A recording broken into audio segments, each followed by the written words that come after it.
my career. The first part about decomposing problems, there's a big project that I've been involved with called the and what it is, it's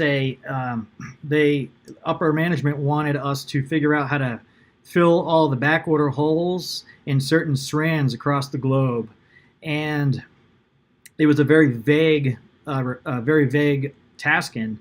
So, being the subject matter expert, I took all the knowledge I had and I worked with a team and I said, hey, we need to decompose this from the strategic point of view first. So let's look at the whole system perspective and break it down from there, because at first glance, we look on the wholesale side, for example, we'll see an aggregate amount of back orders, but we don't know where they possibly go. There could be one base that has extra parts and one that has too few. If you just did a base lateral, that would have filled the hole.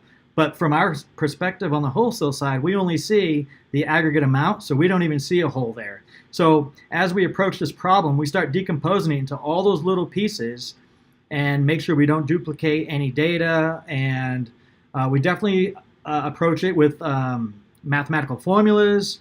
Everything that we do has to be automated. So once it is correct, it's correct forever, so to speak.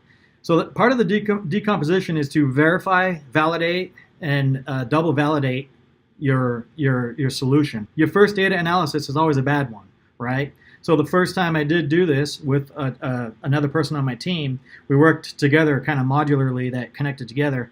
And the first time we did it, our numbers came out and we were like, this doesn't seem right. So we went back and reverse engineered what we did, and we found holes. So we meticulously went through each step. The idea with the critical thinking part is to be the part. So if I'm the part, where is it going? What kind of transactions are occurring every time it moves? Every time something happens, what exactly is happening to it? Start with something extremely small like one part or a couple of parts at one base. See that transaction, see it move through the systems and what kind of numbers you generate. Then you apply it to a larger and larger scale up to enterprise-wide. Part of the critical thinking is to take a very manageable chunk, a very small piece of the problem, and break it down, and then build up upon that. Test out each section, each unit as you build upon it. So the modular approach is definitely part of the decomposition part as well. Data challenges is definitely something that we're used to in our flight right now.